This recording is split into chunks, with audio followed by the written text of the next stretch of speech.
Hey everyone, here's how I converted a 2015 Honda Grom stock headlight into a classier LED setup. As part of the build, I also put in this USB port to power a cell phone or GPS, and a switch to turn the headlight on and off. To begin, I removed the seat and disconnected the battery. Then I removed the old headlights and turn signals.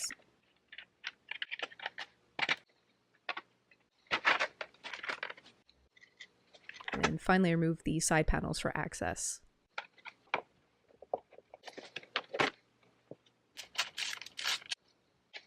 With everything taken apart, my next step was sorting out power for the new headlight. Now in the stock setup, the headlight gets power from a yellow wire coming from this regulator rectifier located right behind the rear brake cylinder. Here's that regulator on the wiring diagram, and we can trace the yellow wire all the way over to the dimmer switch on the handlebars, which then feeds power via a blue and white wire over to the headlight. The power from the regulator originates from the alternator, so it's actually alternating current, which won't work for the new LED headlight that needs direct current. Rather than purchase a converter, I decided to piggyback off of the 12 volts of DC power that runs to the taillight. So the plan was to depin the yellow wire going into the regulator and extend it to tap into the taillight wire. Returning to the bike, I pulled out the regulator and unplugged its harness, and from this harness I depinned the yellow headlight wire. Next, I moved to the taillight wiring harness located up and to the left of where the regulator sits. And the black wire going into this harness is what sends power to the taillight. So to test things out, I temporarily ran a connection from the black taillight wire's port down to that yellow headlight wire I had depinned. Then I plugged in my new LED light to the existing plug the stock headlight was plugged into, and after reconnecting the battery and turning on the bike, the headlight turned on as planned. Next, I wanted to plan in a switch to be able to turn off the headlight when the bike was on. This switch needed a ground connection, so I ran a wire to the grounding bolt that's right behind the gas tank. With all my tests complete, I moved on to properly running the wires. Near the front of the bike, you can see where I ran a power, ground, and headlight wire, and these all run back towards the seat area, routed through this old bike tube that I tucked behind the frame. I tapped in a second connection to the power and ground to run a connection up to the USB plug.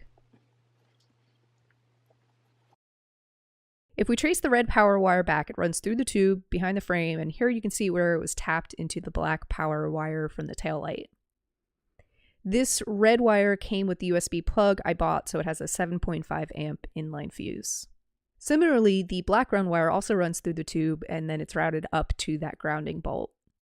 Finally, I ran some yellow wire back through the tube and soldered it to the yellow headlight wire I had depinned earlier. Next, I set up my switch with a connection for power, ground, and the headlight, and I installed it in a 3/4 inch hole I drilled into the side panel. It would be more ideal to have the switch up near the grip somewhere, but I didn't want to deal with a running wire that would have to pivot with the handlebars, and it's not a switch I'll need to use frequently, so I think this location is adequate. At this point, the wiring was done, so I moved on to working on the headlight and turn signals. I mocked up some brackets using a paper template, and from this template I cut out some wood prototypes to make sure everything lined up and would hold the headlight properly. From the wood prototypes, I cut out some metal brackets from a sheet of 16 gauge steel. I could have painted these brackets black and called it a day, but I wanted to cover some of that gap behind the headlight and the gauge box. To accomplish this, I cut out some covers from ABS plastic to go over the brackets, and I used a heat gun to bend the plastic into shape to curve it into the instrument gauge. Even though the metal brackets are going to be covered by the plastic, I decided to paint them black to test out a new powder coating system I had just picked up. There's some spots that need work, but I'm pretty happy with how they came out. While I had the powder coater out, I also covered the bolts, washers, and spacers that fix the bracket and light to the bike.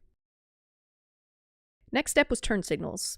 The LED headlight I'm using actually has integrated turn signals, but I wasn't confident they'd pass my state inspection rules. So instead, I ordered these flush mount LED signals. The signals fit through a hole I drilled in each bracket and are secured via a plastic nut. I'm not crazy about the finished look of the signals. They seem a little dinky and stuck on, but they get the job done.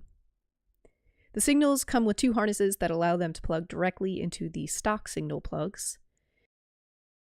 I did have to switch out the stock turn signal relay in order for the LED signals to blink properly. With the signals complete, I plugged in the headlight. A third wire runs out of the headlight harness for daytime running lights, and I wired up a plug to tap this into the low beam power wire. Because I wasn't using the turn signals on the headlight, I capped off those 2 wires. With all the connections complete, I began the final assembly process.